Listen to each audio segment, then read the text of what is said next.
You're about to listen to the Dr. Daliah Show. Sassy, stimulating medical talk radio. Any medical advice Dr. Daliah Wax gives on her show should not be substituted for an actual visit to your medical provider. And now, here's Dr. Daliah.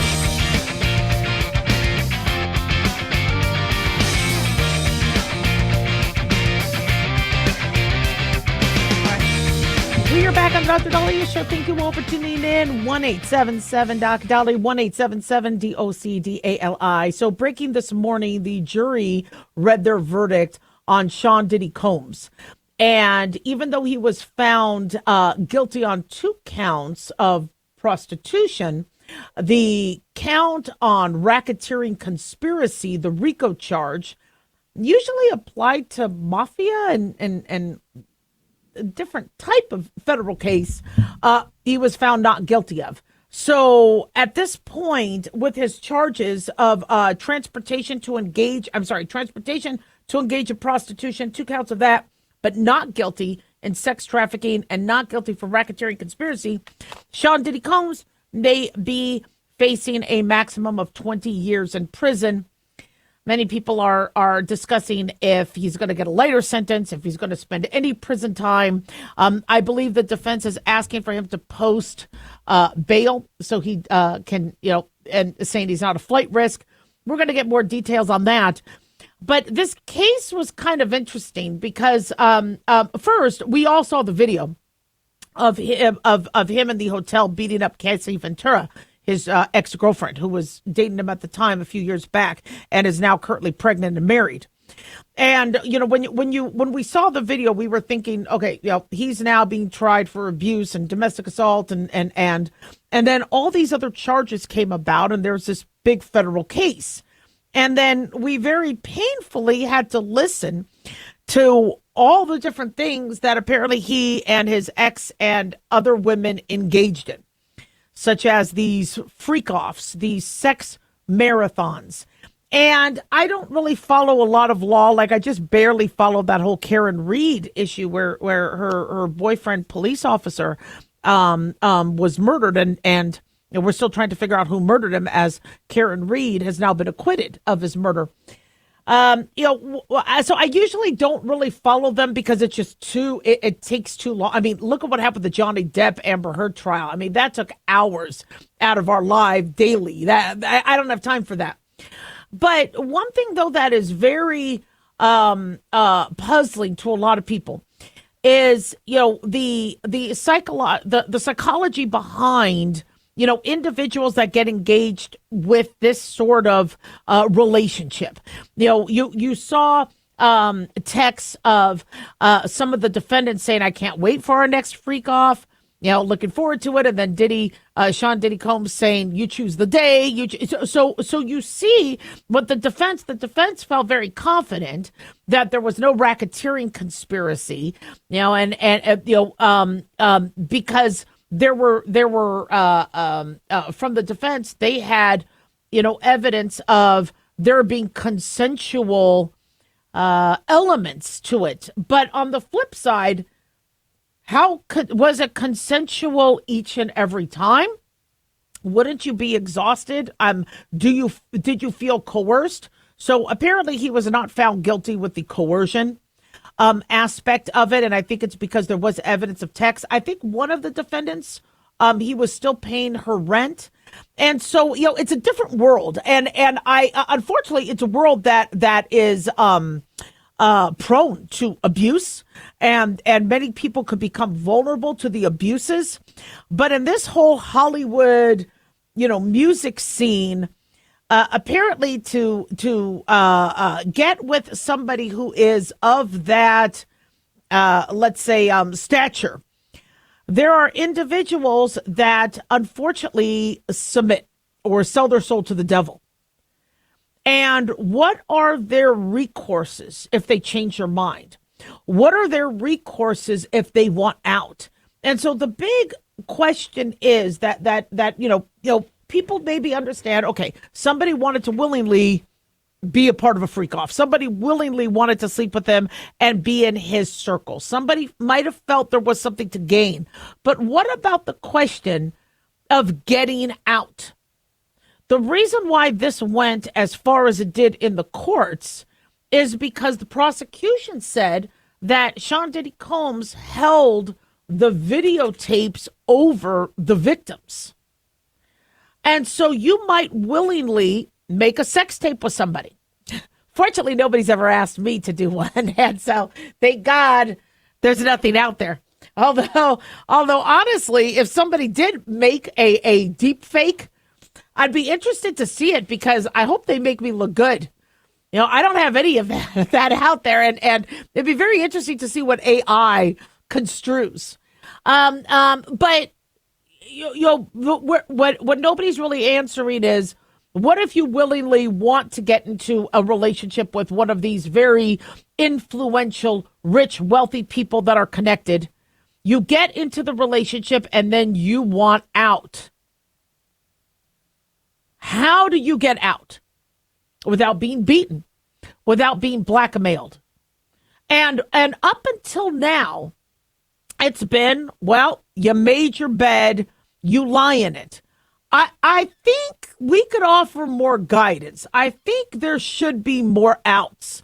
Because when you look at domestic abuse, when you look at all the trauma that many people engage, whether they're male or female, in relationships they're in, we don't have the resources. We do the wedding or we do the yay, you guys are together or whatever, there's divorces.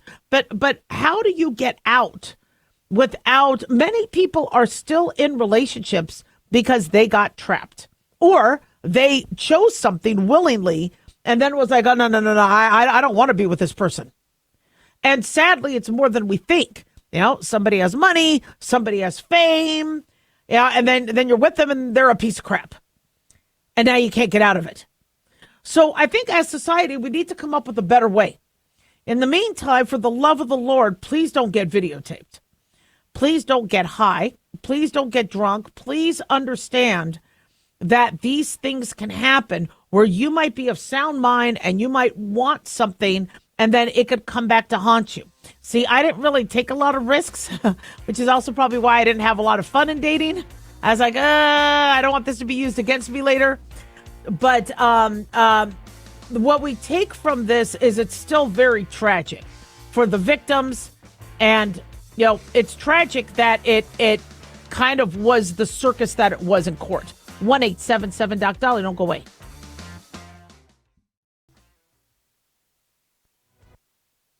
Have you ever thought you'd like to buy and sell houses but didn't know how or where to get the money? My name is Ron LeGrand, and over the past 40 years, I've bought over 3,000 houses without using my money or credit and taught thousands to do the same. Today, even in a virtual environment, we buy nice houses in nice neighborhoods using no banks, realtors, contractors, or other costly entanglements, and build huge cash flow and wealth without the hassle of tenants, all without credit and little or no money. You don't need a license or experience, and I'll show you exactly how it's done.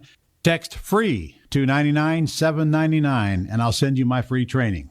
I promise you I'll change the way you think about real estate and open the door to a new lifestyle that doesn't involve risk or rehabs and can quickly replace your current income. Text FREE to 99799 and let me show you how to take your life back and build cash flow and wealth from your home. That's FREE to 99799. Again, FREE to 99799.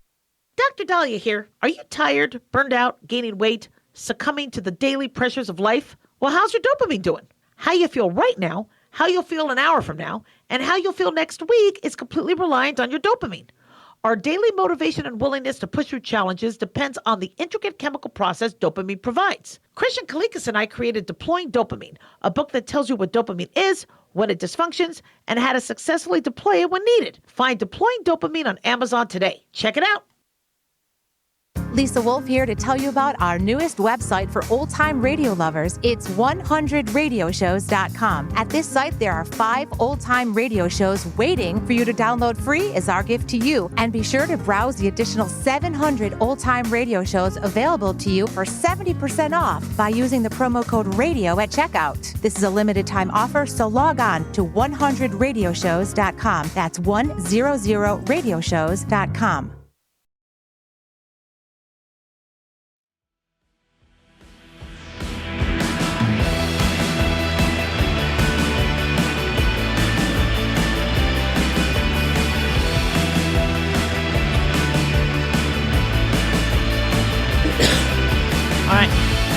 We are back on the Dr. Daliah Show. Thank you all for tuning in. 1-877-Dr. Dolly, 1-877-DOCDALI. Big thanks to Talk Media Network for making the show happen. Big thanks to Daniel, our producer, and big thanks to you all for tuning in. We really do appreciate it. Don't forget to follow us on Twitter or X at Dr. Daliah, Facebook, The Dr. Daliah Show, and on YouTube. Click like and subscribe. So also breaking today, the University of Pennsylvania, and this is huge, has agreed to prohibit transgender athletes from competing in women's sports. This is part of an agreement with the U.S. Department of Education centering around what happened with Leah Thomas, a biological male who struggled in male sports, transitioned, began competing in female sports, winning titles, breaking records. Well, obviously, because, now she is competing against biological women. And this was, even though this has been an issue for a while, this was probably one of the first times media, it became finally a focal point in media. And so University of Pennsylvania entered the resolution agreement yesterday to comply with Title IX, according to the Department of Education. The university has been under investigation. Leah Thomas was the first openly transgender athlete to win an NCAA Division I title, not in men, but in women's sports. Under the agreement, Penn will restore the swimming records and titles of its female athletes that were broken by Leah Thomas. Now, that doesn't make up for the actual competition. When you're competing and there's somebody who is, a half a pool ahead, a half a length of the pool ahead of you, it does something to your performance. And so it's not going to necessarily, their times won't necessarily reflect the absence of a transgender athlete that they were forced to compete with. But it's something. And they will restore the swimming records and titles of the female athletes that were broken by Thomas. The university will also not allow transgender athletes to compete in female athletic programs. And they are going to send personal apology letters to impacted swimmers. So the swimming records that Leah Thomas held was the 100 free, I think that was 47 seconds, 37. The 200 free, 1:41. 500 free, 4 minutes 33 seconds. 1,000 free, 9 minutes 35 seconds. And the 1,650 free, 15 minutes 59 seconds. And it was, we're watching this, and now she's identified as a she, beating women out still of the muscle mass, height, arm breadth, length of a man, biological male, and they're awarding anybody who wants to go from mediocre to now I want to win can very easily identify as, okay, well, now I want to be female. And so Thomas won her NCAA title in the 500-yard freestyle event in 2022, tied for 5th in the women's 200-yard freestyle, 8th in the 100-yard freestyle. So, did she hold back? Was she not good enough to beat the women? But the thing is no matter where she tied, it bumped Riley Gaines to 6th place. These individuals who have been busting their butts and their rank matters. It should matter to anybody who cares about sports and women in sports. And so this obviously is, has pleased a lot of the female athletes who were affected by this. But from what we understand, the university had in a letter to students attributed or blamed the NCAA and Title IX rules. Now, Title IX, though, has been in existence for a while, which I said when I, taught at a university, Title IX was very strict. And you violate Title IX, you lose federal funding. And big part of Title IX is making people feel unsafe, being in a female space when you're not supposed to be, showing them your nudity, your male appendage or vice versa. If a woman flashed her breast to somebody, that'd be a Title IX. A male flashing his penis to somebody would be a Title IX. I mean, Title IX, it got very, very strict where some workplaces said you can't stare at a woman longer than 5 seconds. You can't, I mean, making a woman feel uncomfortable was a huge Title IX and very strictly. And then all of a sudden we had these, well, yeah, absolutely. You could let biological males be in the women's locker room. But what about Title IX? So then you had schools and universities going, well, wait, now we're damned if we do, damned if you don't. It's Title IX under Biden. It's a Title IX violation if we don't allow them to participate. It's a Title IX violation if we allow them in the locker rooms. And that's what I said. You cannot have an institution, and I'm not defending the university. University should have stood up, and I don't know what the hell's going on with Harvard, and I don't know what the hell's going on with Columbia and all the anti-Semitism protests and things like that. I mean, a university should flip and stand up and protect their students. But that's what it's about. It's about protecting students. And I think a lot of universities punted to the NCAA. Well, what do they want to do? What are they going to do? Meanwhile, in other countries, they're like, no, this just doesn't happen. And now, movements are more towards, well, let's now do genetic testing. Let's examine who they are. This could now hurt those who are intersex.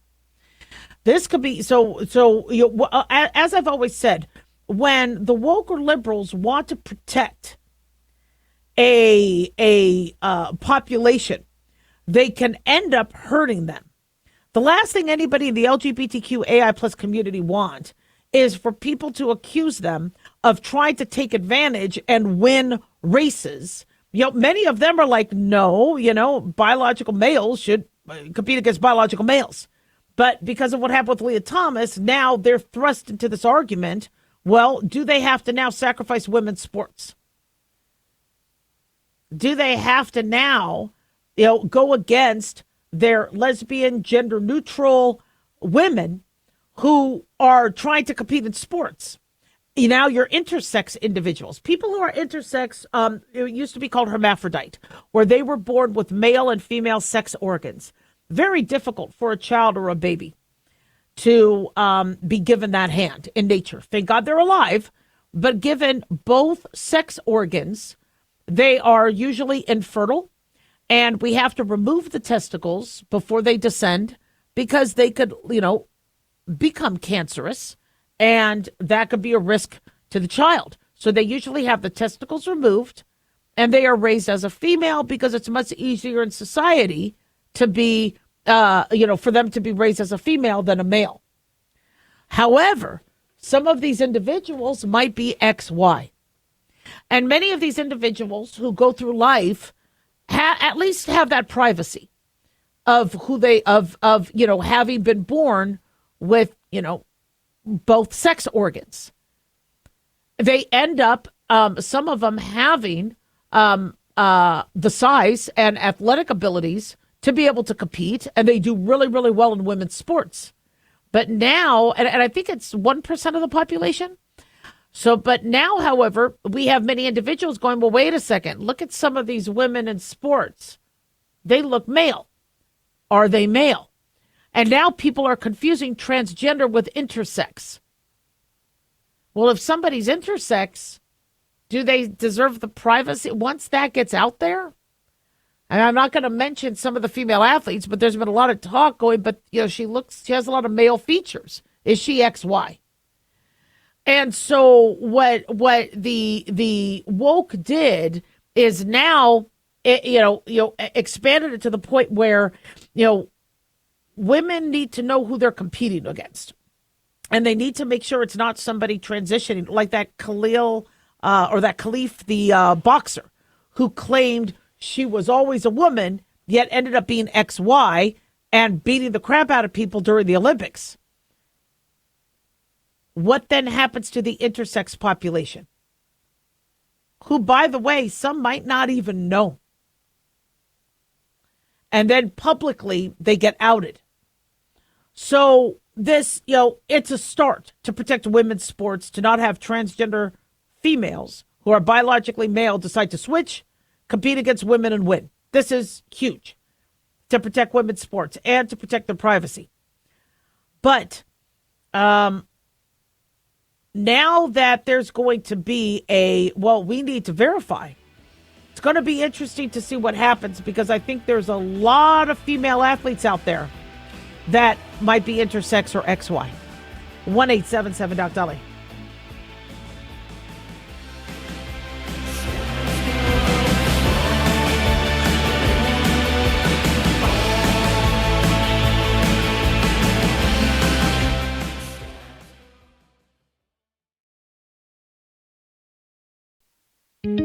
Looking for a gift that can actually help secure someone's future? It's Mark Falter's new book, Common Sense Income Strategies. It makes the perfect gift for that special someone in your life. Mark has helped thousands of hardworking Americans secure their financial future by using time-tested strategies that continue to create wealth, whether the market is up or down. Strategies that will make perfect sense once you take the time to read this powerful book. Common Sense Income Strategies brings to you what Mark has been teaching in person and talking about on the radio for decades. You've worked too long and too hard not to see the fruits of your labor. To learn how to receive your free copy, call 866-764-2635. That's 866-764-2635. Secure your future with Common Sense Income Strategies by Mark Falter. Again, to learn how to receive your free copy, call 866-764-2635. That's 866-764-2635.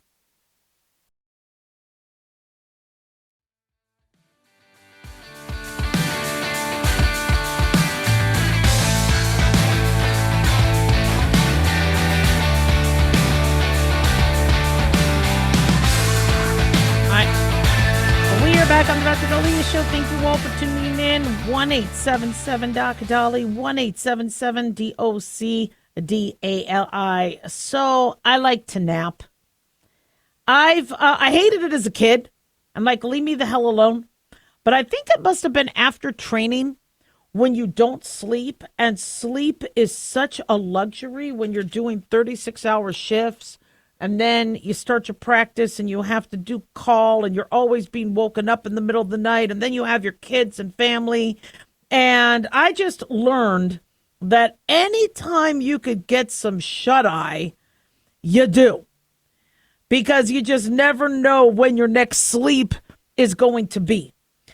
And it got to the point where, when I would hear the beeper, it almost kind of traumatized you because you just get, you just know you're not going to sleep. And it's a big important thing for me. I like to sleep. Well, studies over the years have said, if you're a napper, that's bad for your health. You're going to be more prone to diabetes. You're going to be more prone to having, certain medical issues. And you're like, what the hell are you talking about? Come on. Now, I just want sleep. That's all I want. Well, we finally have a study saying, wait a second, maybe a nap might not be so bad. Study presented last month at Sleep 2025, which is the 39th annual meeting of the Associated Professional Sleep Societies in Seattle, Washington. I should join a sleep society. I need to be with like-minded individuals, those of us who really like our naps. They found that frequent, longer, irregular daytime naps. Oh, wait a second. Whoa, wait a second. I thought they said napping could be good. Never mind. Oh, my gosh.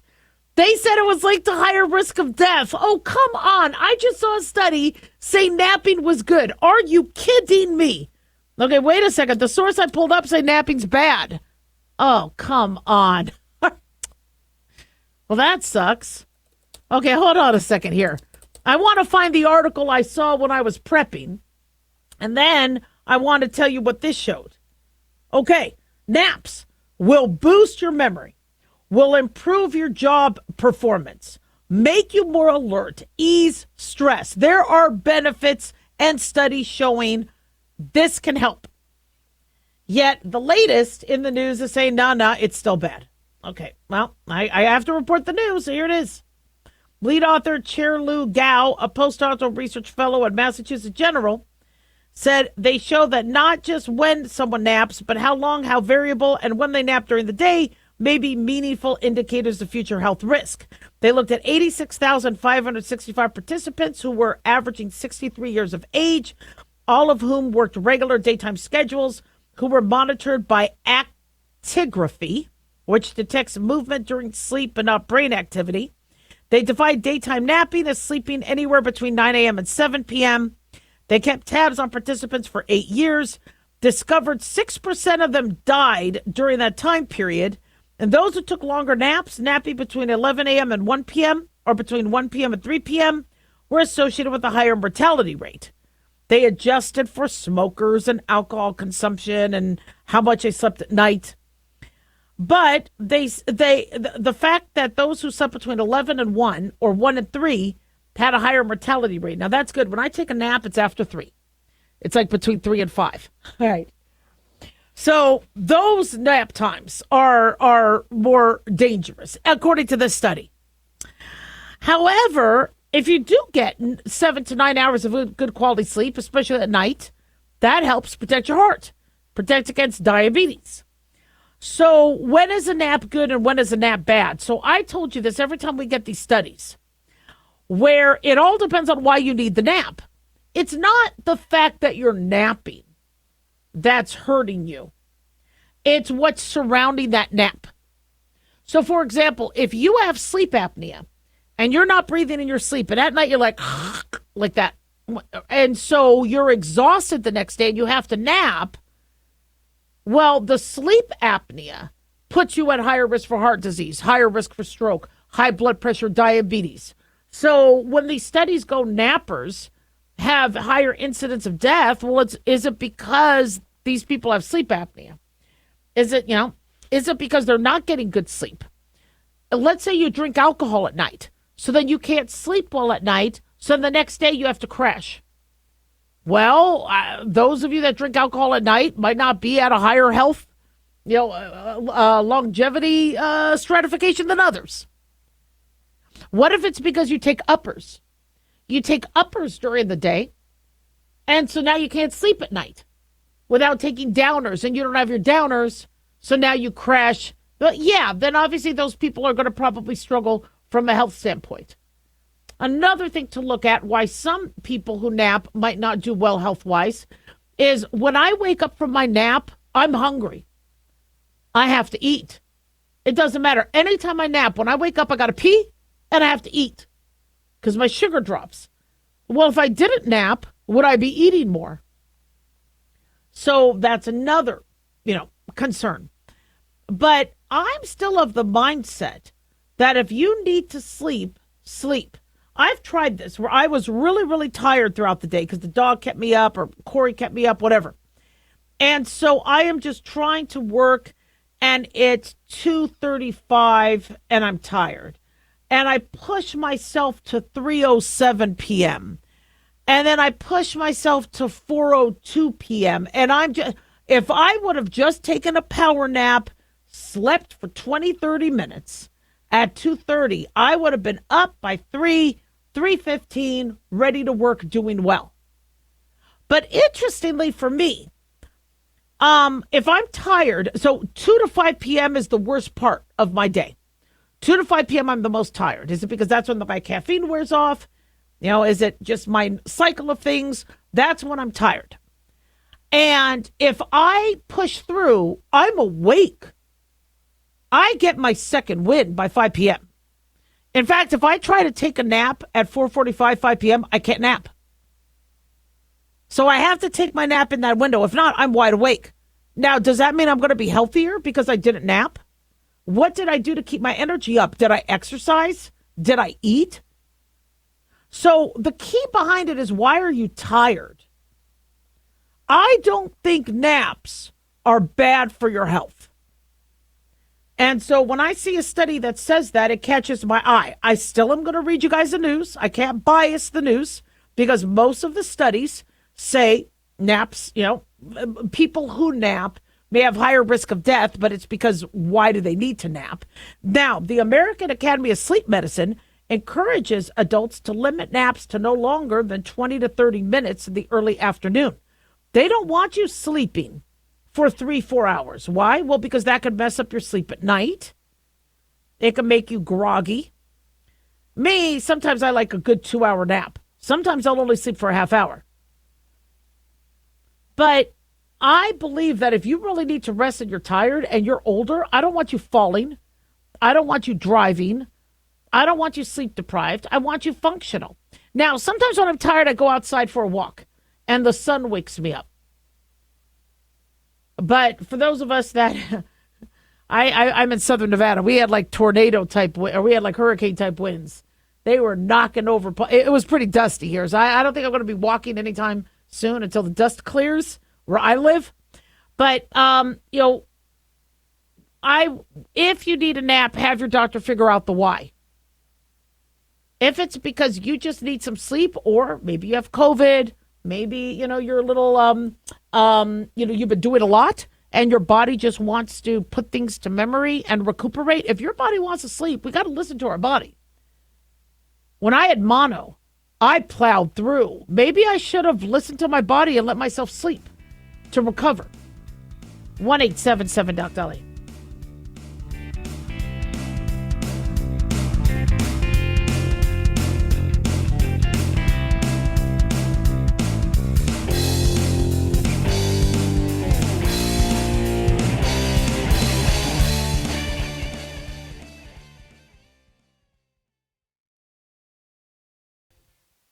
Hi guys, Dr. Daliah here. Addictions can sneak up on us and come in many forms, whether it's drugs, alcohol, sex, video games, porn, or something less obvious such as food, internet, or shopping. Addiction can seem innocent at first and then evolve into an insurmountable evil. In our book, Addiction Basics, Caitlin Kalikas and I dive into the common addictions and provide tips for identifying and preventing these before they sneak in and take over our lives. Addiction Basics can be found on Amazon or my website, drdaliah.com. Check it out.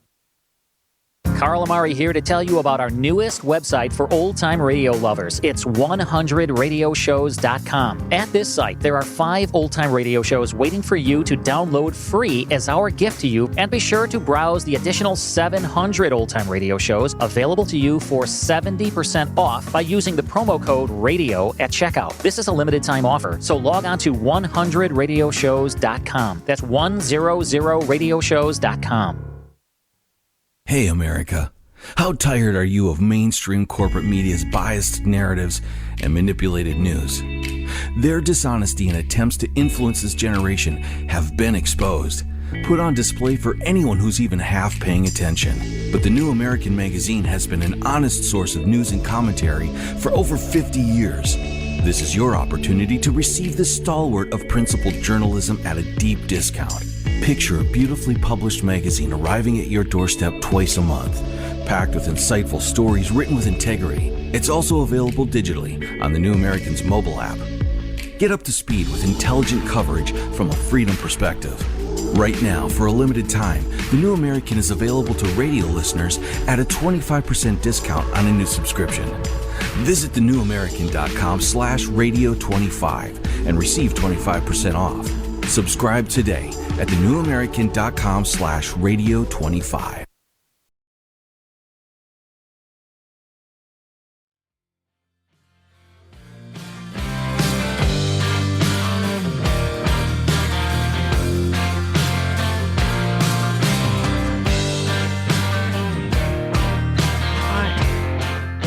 Back on the Dr. Daliah Show. Thank you all for tuning in. 1-877 Dr. Daliah, 1-877 DOCDALI.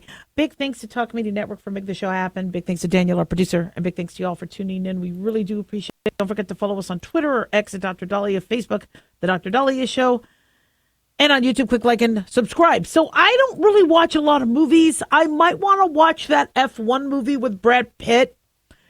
But I was hearing that there was a movie that was supposed to be coming out about a homosexual child. And I really didn't know what movie that was. And I haven't really been following much about that. I think we were hearing about it, I guess, 6 months or a year ago, that Pixar was working on a movie that was going to be for, going to be diverse and representing the homosexual pediatric community. And I don't think we heard much about that. And I didn't, well, apparently it's been in the news that the movie Elio, which from what I understand is bombing in theaters, was apparently supposed to have a lot of homosexual themes within it. And they decided to cut those themes out, which made a lot of executives upset. But the movie still isn't doing well. Multiple Pixar employees are reporting how unhappy they were of the theatrical cut of Pixar's latest film, Elio. Now, the studio was owned by Disney, but they had LGBTQ elements of the film that they decided to remove when they were concerned that Elio's quote-unquote queer sexual identity could hurt the film. Now, Elio is about, I think, an 11-year-old kid.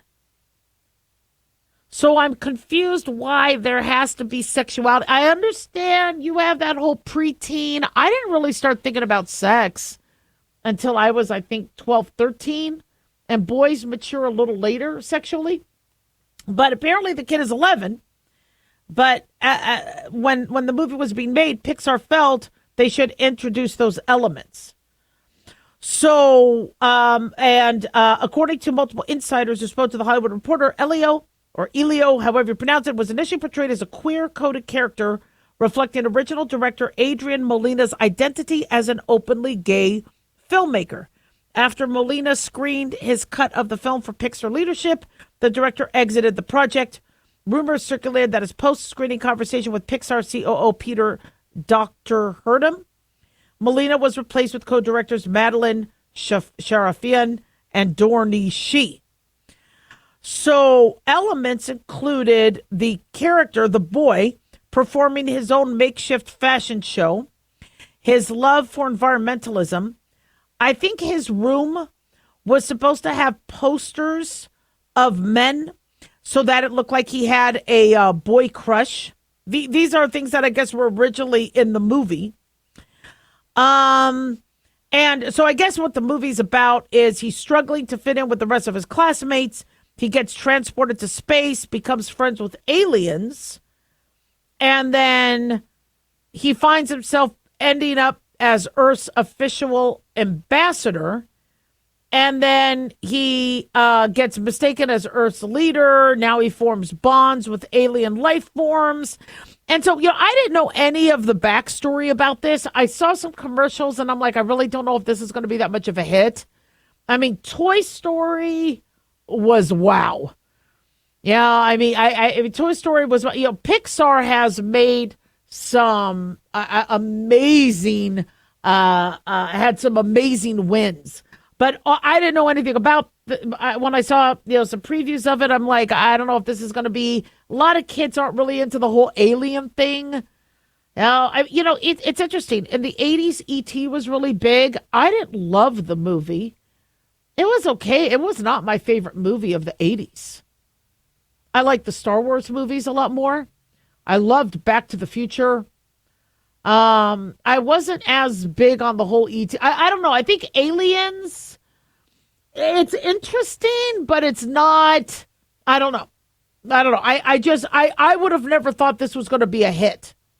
But apparently now there's a lot of back and forth where they feel that the replacing of the LGBTQ element of this 11-year-old boy was for naught, because they could have had that in there, and removing it didn't necessarily make the movie successful. And so, it apparently became the worst, according to Fox News, the worst box office bomb in Pixar's history. It earned only $20.8 million. The movie cost over $200 million to make, was delayed for about a year. And so Sarah Gottich, a member of Pixar's internal LGBTQ group, Pix Pride, told The Hollywood Reporter that she's deeply sad and aggrieved by the changes that were made.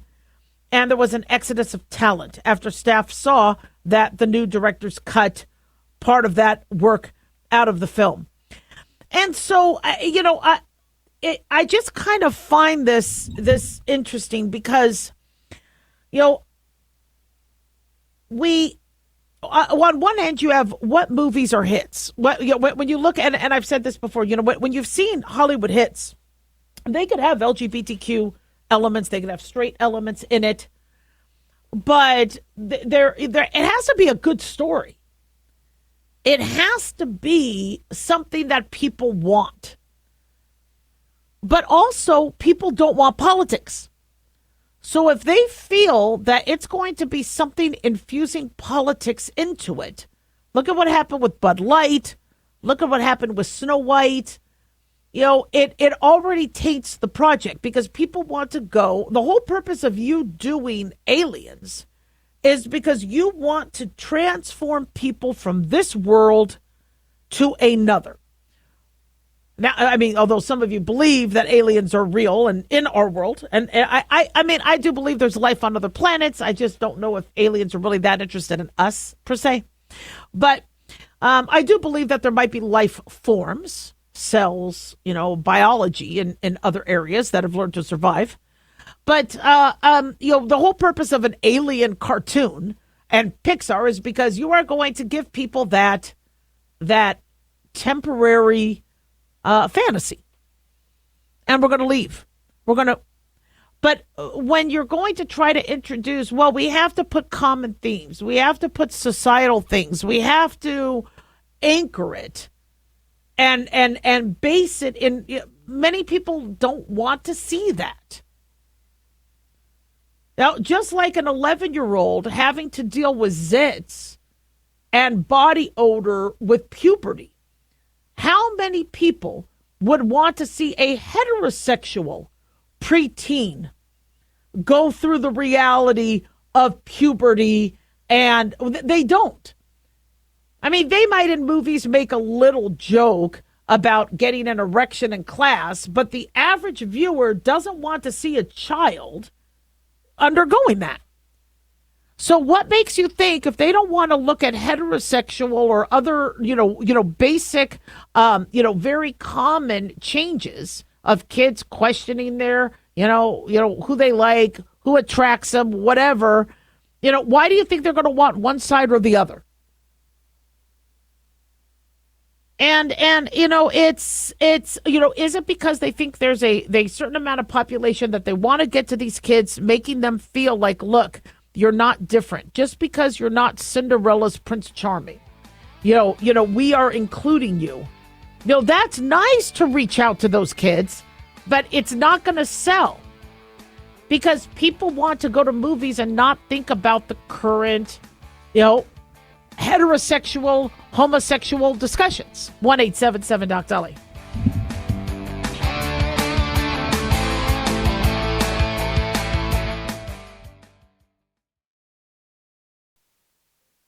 Looking for an easy read that can actually help secure someone's future? Pick up a copy of Mark Falter's book, Common Sense Income Strategies. For the past 30-plus years, Mark has helped thousands of hardworking Americans secure their financial future by using strategies that continue to create wealth, whether the market is up or down. Strategies that will make perfect sense once you take the time to read this powerful book. Common Sense Income Strategies brings to you what Mark has been teaching in person and talking about on the radio for decades. It's not rocket science, it's a pretty easy read. You've worked too long and too hard not to see the fruits of your labor. Common Sense Income Strategies is available now on Amazon or by calling 866-764-2635. That's 866-764-2635. Common Sense Income Strategies by financial fitness show host Mark Falter. Secure your financial future today.